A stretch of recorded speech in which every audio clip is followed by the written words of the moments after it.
Still not, Rob, no. You're still pinching ourselves, honestly. It's unbelievable. I said the day after I woke up and it was like, oh my God, it is reality. But it's so, like you said, you see the queue next to it now. It's so nice for everybody involved with being Welsh and involved with the football side here. And like I said, we're very, very proud. You have had great celebrations, obviously. When did you have to get your business head on again?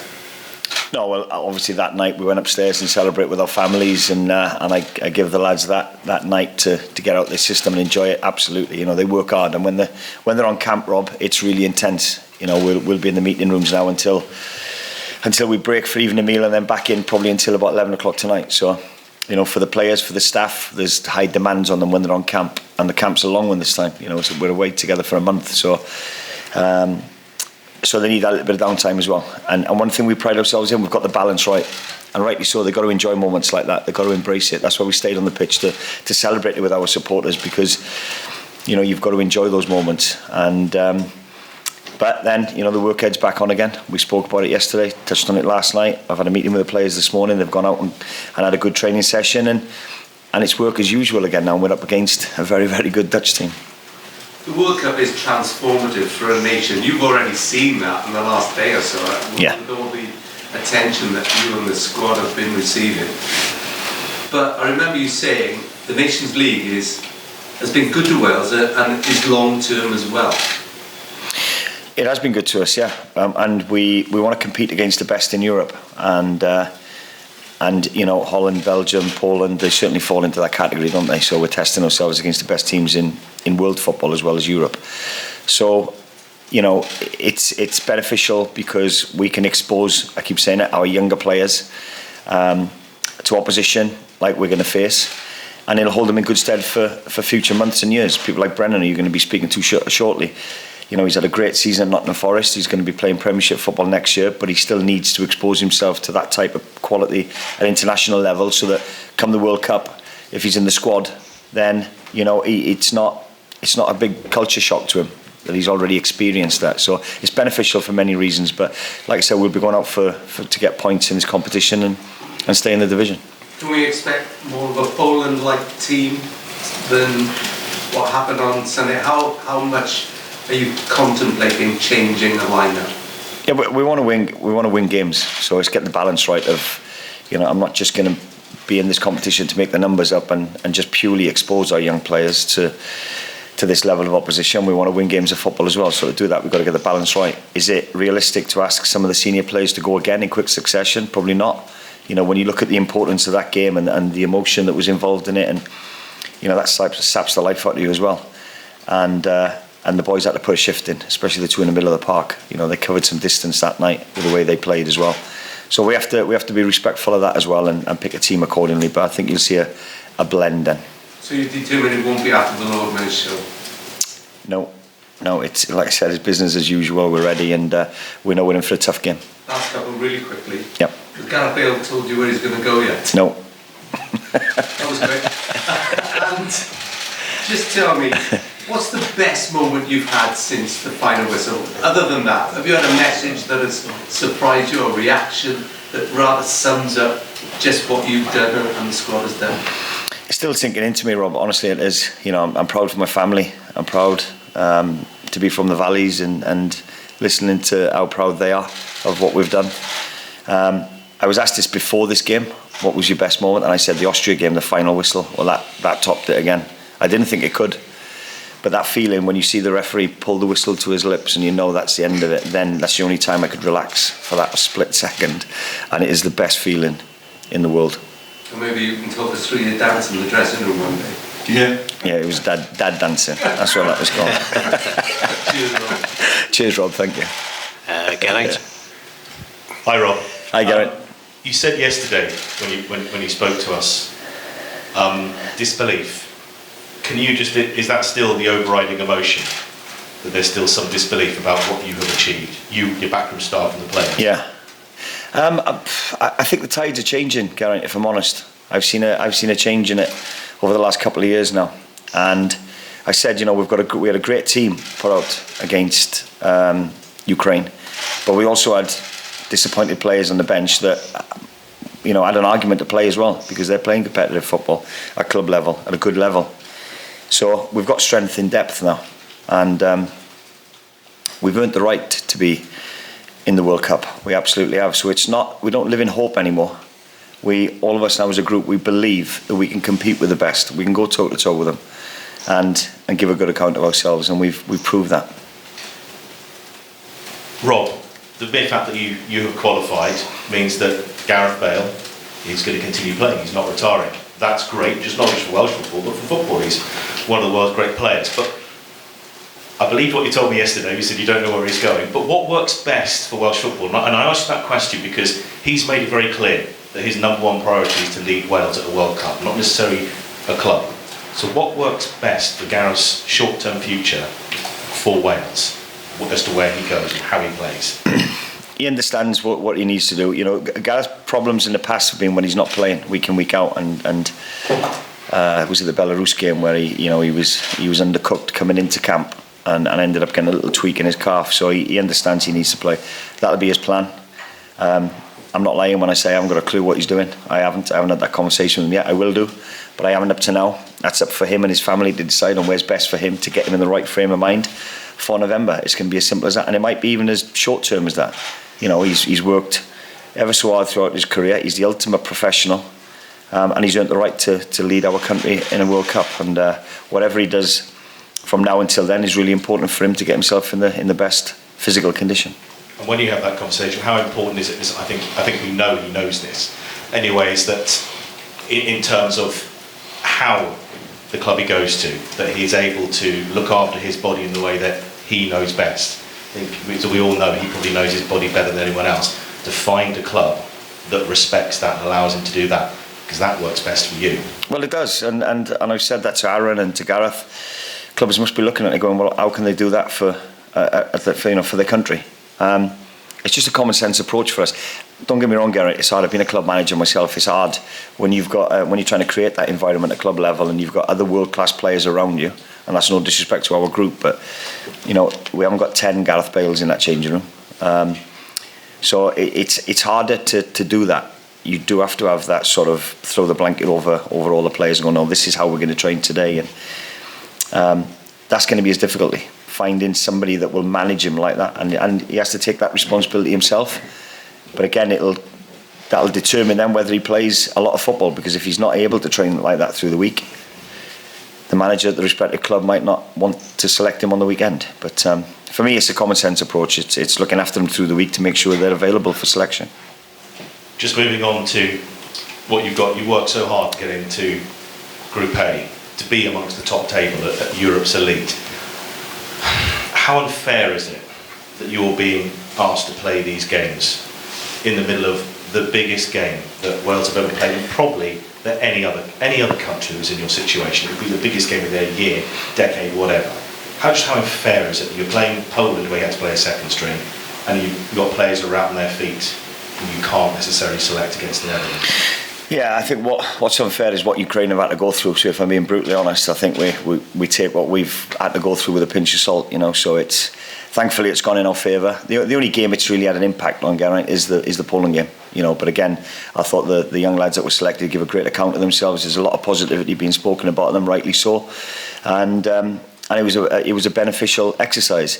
Would it have been a different outcome if we'd have had everybody available to us without one eye on Sunday's final? I believe so. I do. But it was a beneficial exercise to give those the experience to play away from home against a very good Polish team, and they'll have gained invaluable experience from having gone through that. Nobody likes losing. It was a disappointing result, but from a performance point of view, I was pleased. I'm not against the Nations League, because I think, if I was a senior player coming to the end of a long season and then asked to play 3 games in quick succession, I think I might have a little moan as well. But from a manager's point of view and a coach's point of view, I like exposing the players to these games, and it sort of replicates what you're going to see at World Cup level, European Championships, where you do have to play and recover quickly to play the next game. So exposing our players to that will hopefully hold us in good stead again for the World Cup. Just a quick one on the Netherlands. How much are you looking forward to pitting your wits, against one of the grand old masters of tactics in European football, Louis van Gaal. Absolutely, he's an absolute legend, isn't he? And his record speaks for itself. I think he's turned them round. I thought they were on a bit of a sticky patch until he's taken over again. And I think the record is there for everybody to see at the moment. They've had a great result and performance against a very good Belgium team. I watched the game back yesterday, so we've got it all out to get a result. But like I've said, we'll roll our sleeves up. We'll have a go. There'll be a team selected to go and get a result. Cheers, Gareth. Lawrence, we've got about 5 minutes left. Lawrence. Just a couple of quick ones for me then. Right, Aaron's obviously in such a different situation to Gareth in terms of having to go back to Juventus. So is he looking? He obviously wants game time out there. He probably wants to make that work. But if not, is he looking? And have you spoken to him about his future? No, full focus is on tomorrow's game, and I think at the end of the camp, at the end of the last game, I will have that conversation with him. They're experienced players. They'll know what's best for themselves, Lawrence, as well. And if he has to go back and do a pre-season and see where he's at, then he'd probably do that, get himself fit, and then make that decision before the window closes to get out and maybe have another loan move or whatever. But yeah, that's a conversation I will have before we part after camp. Gareth, could it be conceivable he doesn't sign for anyone and just trains ahead of the World Cup? No, I think that's unrealistic, if I'm being honest. I think he needs to have that level of domestic football, whatever level he wants to go in at. I still think he can play in the Premiership. Absolutely, he's got a lot to offer. I see it daily. But whatever level he goes into, he needs to have that competitive edge to it. Where he's training with a group of people day in, day out, and then playing the games as well. Because you can do all the training in the world, but it doesn't replicate what you face in a game. And just on yourself, a contract to take you through to the World Cup, you must be ecstatic about that, Rob. Yeah, so it was a bit unnerving coming into camp. Obviously, you had to just throw full focus on the games, but it was always in the back of your head that if it didn't go our way, then I was out of the contract. But no, at this moment in time now, the contract naturally extends until the end of the World Cup campaign. So yeah, I can rest easy with that now and just focus on winning games of football with the lads again. And the way we saw you dancing with the players, it does seem there's a special bond with the players and yourself. I thought my dancing was all right, actually. It's on fire, isn't it? That's right. That's what they sing. Yeah. No, it's brilliant, and like I said, I think it's a mutual respect. I do have a good relationship with the players. I think that they see that I treat them with the respect that they deserve, and I get it back absolutely. And I think if you give players that, you get it back tenfold. You do just little things that you do for them. You get it back tenfold. So it was nice of them to do that and show their appreciation. And I'll work on my dad dancing. Well, jump in here. We'll take one then come to Rob, and then we'll bring Brennan in. Thank you. Thank you. My name is Willem Vissers. I'm from Holland, from the Volkskrant. Hello. Maybe it's a stupid question for the Welsh colleagues, but I'm sorry for that. But I just want to know how important Gareth Bale was in the process of building this team. Yeah, he's massive. As all the other journalists that have heard me talk more frequently, it's not just what he delivers on the pitch, it's what he brings off the pitch as well. That culture that we've created. Young Brennan again, that you're going to speak to shortly. He's a massive influence on the young players coming through as well. So he leads by example. He's a model professional, and he doesn't talk the game. He walks the walk as well, and he steps up to the plate when needed and delivers big performances. So the young players have got to be looking at him and want to emulate what he does. Thank you. Pleasure. Do you want the microphone? Sorry. Sorry, Rob, you've got these 3 games coming up now in the space of a week. I mean, massive game. Is there any danger of any damage being done to what happened last week, or is it now just plain sailing through to being competitive at the World Cup, and while you want to be competitive, the results really don't matter? No, we always want results. Of course we do. That's why we're in the game. We want to win games of football. We know we're up against tough opposition, so we have to be realistic in our expectations as well. This Nations League getting promoted to League A is great for us, for the reasons I said earlier about exposing young players there. We're realistic as well. We have to manage expectations. Are we going to win every game we go into? Probably not. Is it going to be beneficial to expose the young players to opposition like Holland, like Belgium? Yeah, absolutely. And it might be not for now, but in a couple of years' time, when again we're trying to qualify for the Euros or a World Cup, it's not alien to the players that they've already faced this type of opposition. It might mean that if Brennan's playing tomorrow and selected, then it might mean that he scores the winner for us in a couple of years' time in a really important game, having gone through this experience. So they're beneficial for many reasons. It's managing expectations. We want to win games of football, but we've also got one eye now on the World Cup, and preparation starts now, because when we meet up from the end of the Premiership to fly out to Qatar, there's no real time to prep. So it more or less starts now. That's an exceptional Ukraine team you beat. Where do you put them in relation to Belgium and Holland? Belgium and Holland are top class, and no disrespect to Ukraine, I think they're slightly better. But I was really impressed with Ukraine. Yeah. Really impressed with them. I watched them against Scotland, and yeah, I was really impressed with them. And they didn't disappoint against us. I thought the rotations in the middle of the park caused us no end of problems. And looking at the numbers what Aaron and Joe have run, it just goes to show that they had a lot of work to do in that middle of the park. So yeah, they were very good opposition, and like I said, and nice of our players to go and show them, their supporters, that respect at the end of the game as well. I thought that was a nice touch. When you talk about distances, what are they doing? 10, 12, 13k? Just short of 12k, yeah. Really? Yeah. Not bad for two old men. Not bad for two experienced players, I didn't say old men. One last question, just one question, thank you. Hi Rob. It wasn't that long ago, I guess, that supporting Wales would be considered a bit of a chore, but now there's this buzz of anticipation, sort of explosion of culture around the team as well, Welsh culture. I don't know if you've seen, but Imai Heed is climbing up the down those charts. Is all of that down purely to success on the pitch, or is there more to it than that? It helps. Winning games of football helps, of course it does with anything. And no, I think it's been building and building. Gary Speed started it 12, 13 years ago. I keep saying it, but he did. He changed the culture, he changed the mentality, the professionalism, took it to another level. And it's been built on ever since. So Speedo put the foundations in, and we've just added little bits as we've gone along. But without the foundations he put in, we wouldn't be here today, 100%. So yeah, it's not just about creating a culture and having that connection with the supporters. I think that's been the most biggest change for me. Not surprised, but the biggest change is that connection that we've now got with the supporters. They played a massive part in what we've done on Sunday. From the first minute to the 96th, they were right behind us, and that certainly helps the players. So. But winning games of football does help, because you can do all that, creating cultures and the camaraderie and a team spirit, but if you're not winning games, the supporters are not going to be happy, so you have to get the balance right again. Can I just add, Brendan's been waiting quite well, just bring Brendan in, sorry. Okay, thank you, Rob.